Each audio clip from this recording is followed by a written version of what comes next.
Good day everyone, I'm back. I'm your student teacher Deji. So, our topic for today's video is all about convert radian to degree.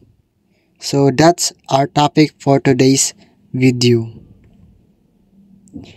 So we have formula here. So our formula is we have so the quantity of 180 degree over pi. So we have first example here.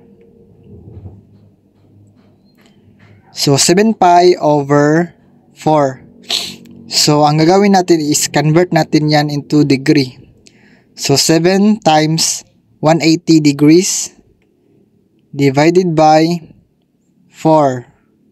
So calculate lang natin yan. So ang equal nyan is 315 degrees. So number 2 naman. Number 2 example. So 3 over pi. So the quantity of 5 times 180 degrees over 3. So calculate naman natin. So ang lalabas dyan is 300 degrees. So yan yung converted na degree. So dito naman tayo sa degree to radian. So kabaliktaran naman.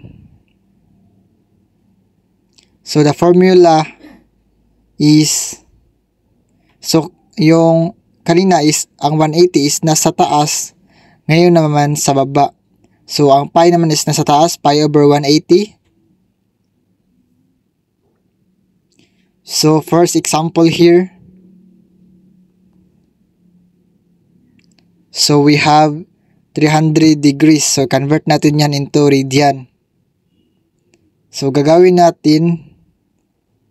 So pi over 180. So substitute natin.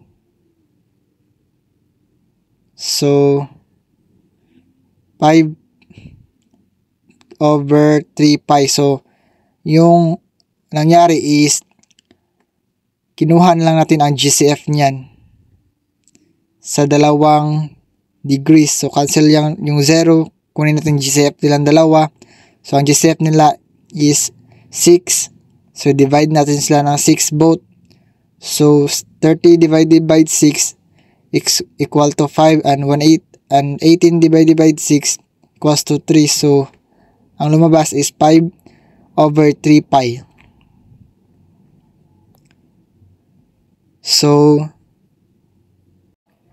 So bigay naman tayo ng pangalawang example. So 780 degrees. So yan ating example. So convert natin yan into radian. So over 180 degrees. So substitute lang natin yung mga values. So equals to, kunin natin yung kanyang GCF pa rin. So 78 over 18. Cancel lang yung 0 para kunin natin. So ang mangyayari dyan is kunin natin GCF. GCF is equal to 6. So 78 divided by 6 and 18 divided by 6. So equals 13 over 3 pi. So yan yung sagot sa example number 2. At dito lang natatapos ang ating talakayan ngayon. Maraming salamat sa panonood at paalam.